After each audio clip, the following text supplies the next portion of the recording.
Hello there, lovely people. It's Alex from Nintendo Life here, and today I get to finally talk to you all about Mario Tennis Aces because, yes, I've played the full thing!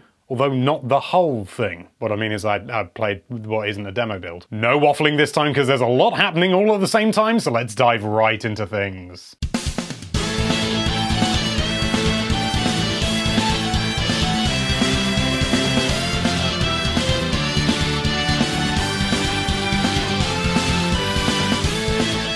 It's probably not hard to remember for anyone who bought the game, but Mario Tennis Ultra Smash on the Wii U wasn't exactly what everybody wanted, and that's putting it gently. On the opposite end of the spectrum, when Mario Tennis Aces was announced not too long ago, it looked like it could hold some real promise. Now we've had a chance to have a ruddy good go at it, do these positive vibes still hold true? Straight away we were thrown into the bit we were most excited about, the single-player story mode. After a short tutorial for the basic moves and a slightly longer tutorial to explain the new mechanics the game offers, we were treated to 3 levels. The variety was good rather than just being various different tennis matches. We also had to lob fireballs back at piranha plants, which was actually rather challenging, as well as take on the infamous PT Piranha. Despite the limitation of being a tennis game, we were pleased to see the mechanics being employed in different and interesting ways. The story that ties the whole game together is ludicrously contrived, but thankfully it seems to be aware of how little sense it makes for Donkey Kong to refuse Mario passage unless he proves his strength on the tennis court. It's a tennis game at the end of the day, and we feel if the developers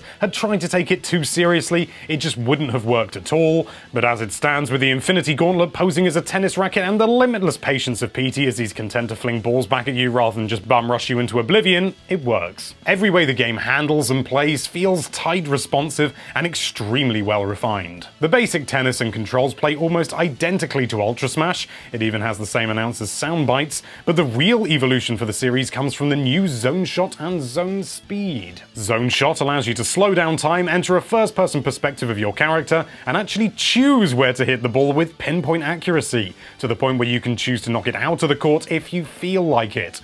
Although you shouldn't do that. This is controlled by use of the gyro aiming, but can easily be turned off in the settings if you so wish. You can only do this when a sufficiently high shot is coming towards you, usually a lob, that is marked with a star showing its landing path. Zone Speed, on the other hand, allows you to slow down time whilst retaining full movement speed for you, but not your opponent. This allows you to reach the ball when you might otherwise not be able to do so, and it's an absolute lifesaver when your foe tries to take you out with a zone shot. That's because your racket now has a health bar, and if you fail to return a zone shot with precise timing, you'll get the ball back over the net, but your ball hitter, also known as your racket, I'm just bored of saying that word, will take damage. Mistime such a return 3 times in a game and you'll be forced to forfeit the entire match. If you hit the ball back when it's as close as possible to you, you'll block the shot and you'll be spared the pain. Zone Speed naturally makes the timing for this a lot easier, so don't squander it. Another new shot is the Special Shot. This has been in other Mario Tennis games previously,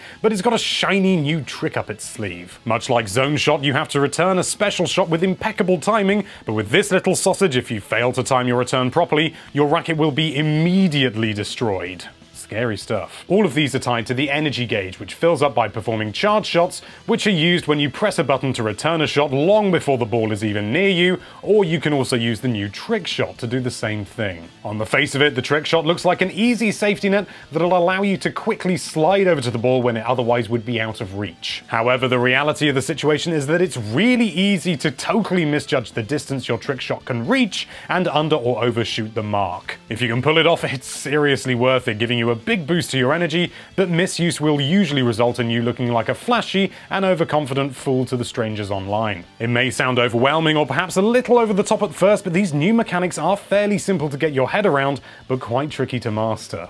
Just as it should be. They add a new dimension to the gameplay that the series has been gagging for and allow for much more tactical play than just drop shots and lobs. We were also able to play against other real humans that happen to also be in the same room, and this is where the game shone brightest for us. That's not to say we didn't enjoy the single player, but playing against CPUs is never as satisfying as playing with somebody you can verbally abuse in person. The opportunity to turn around and stare down the person that just smashed your racket is pure magic and will certainly help to destroy friendships long before Mario Party 11 is announced. The game also runs beautifully, able to run at 60 frames a second without dropping a single frame from our analysis, as well as running at a fairly meaty resolution. Our tests came up with a working resolution of around 1/17 728 by 972, but in certain instances such as special shots, we saw an increase to a full 1080p for some reason. Do take all this with a pinch of salt though, because we are not Digital Foundry. Whilst Ultra Smash felt like a limp attempt to fill in a gap in the Wii U's release schedule, Mario Tennis Aces is looking like it has some real passion and promise behind it. The variety in content, the new mechanics, the wonderfully ludicrous lineup of characters,